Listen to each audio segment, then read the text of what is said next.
स्वागत है आपका अपने YouTube चैनल विद्या की बरसात में।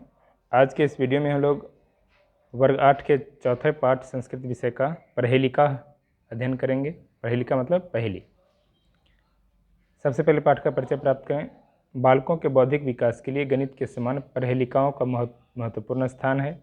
पाठ्य पुस्तकों में परहेलिकाओं का समावेश अत्याधुनिक समय में होने लगा है। इनमें कुछ समस्याएं दी जाती हैं जिनका समाधान छात्र छात्राएं अपनी बुद्धि को लगाकर करते हैं। यह कार्य समुचित बौद्धिक व्यायाम करा देता है। अन्य भाषाओं के समान संस्कृत में प्राचीन काल से विभिन्न रूपों की परहेलिकाएं प्रचलित रही हैं। कुछ परहेलिकाएं तो टीकाओं के बिना समझ में नहीं आती किंतु अपेक्षाकृत सरल होती हैं। प्रस्तुत पाठ में ऐसी 5 परहेलिकाएं दी गई हैं। इन परहेलिकाओं का उत्तर आपको इस पिक्चर में हिंट्स के तौर पर दिया गया है। चलिए शुरू करते हैं। पहला, रेफ आदौ मकारो अन्ते वाल्मीकिर्यस्य गायकः सर्वश्रेष्ठम यस्य राज्यम वद को असौ जनप्रियः। रेफ आदौ, आदौ मतलब शुरुआत में, रेफ मतलब रकार और मकारो अंते जिसके नाम की शुरुआत र से होता है और म से अंत होता है। वाल्मीकि जिसके गायक हैं, गवैया हैं। सर्वश्रेष्ठ जिनका राज्य कहा जाता है, जिसका बताओ वह जनप्रिय यानी लोकप्रिय कौन है। समझ गए होंगे, इसका यही उत्तर है। पहला पिक्चर जो देख रहे हैं रामचंद्र जी का, राम इसका उत्तर होगा। राम का नाम र से शुरू होता है, म से लास्ट होता है। वाल्मीकि इसके गायक हैं। महर्षि वाल्मीकि रामायण में इनका गुणगान किए हैं। इनका राज्य राम राज्य सर्वश्रेष्ठ कहा जाता है और ये लोकप्रिय हैं। दूसरा पहेली है, मेघ श्यामो अस्मि न कृष्णो महाकायो न पर्वतः बलिष्ठो अस्मि न भीमो अस्मि को अस्म्यहम नासिकाकरः।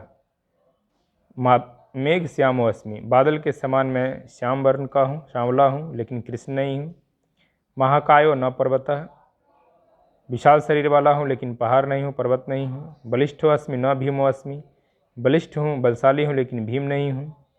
मैं कौन हूँ जिसका नासिका रूपी नाक के रूप में कर यानी हाथ है।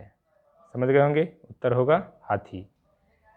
यह बादल के समान इसका रंग होता है, विशाल शरीर होता है, बलशाली होता है और शोर जो इसका होता है वो नाक भी है और हाथ भी इसका काम करता है। ये नासिका के रूप में हाथ है इसका।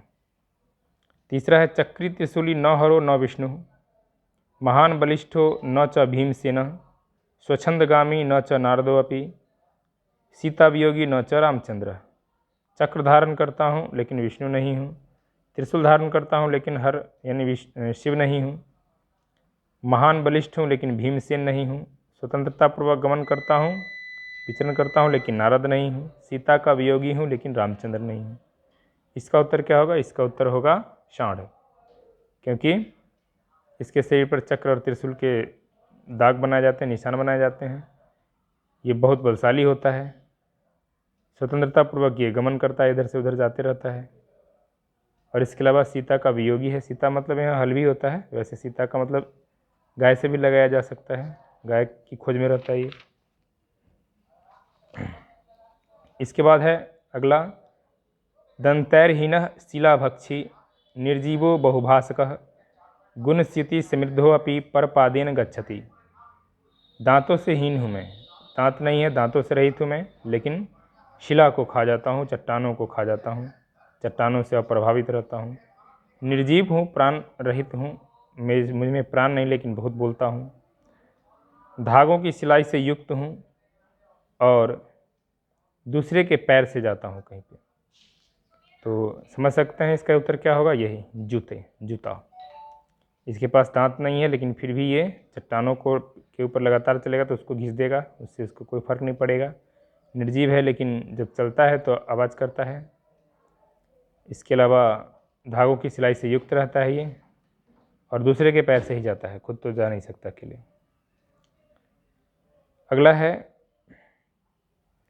स्वच्छाच्छ वदनम लोकाः द्रष्टुमिच्छन्ति मे यदा तत्रात्मानं ही पश्यन्ति खिन्नम भद्रम यथा यथम।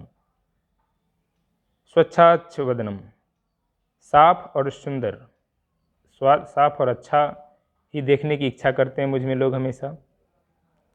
तो जब ऐसा करते हैं तो अपने आप को ही वो देखते हैं अगर वो खिन्न रहें, उदास रहें तो उदास, अगर भद्र अच्छा रहें तो अच्छा। जैसा होते हैं वे वैसा ही उनको अपने आप को दिखाई देते हैं। तो किस में दिखाई देते हैं वैसा? तो दर्पणम, यानी आईना, दर्पण में उनकी तस्वीर वैसी बनती है जैसे वे होते हैं।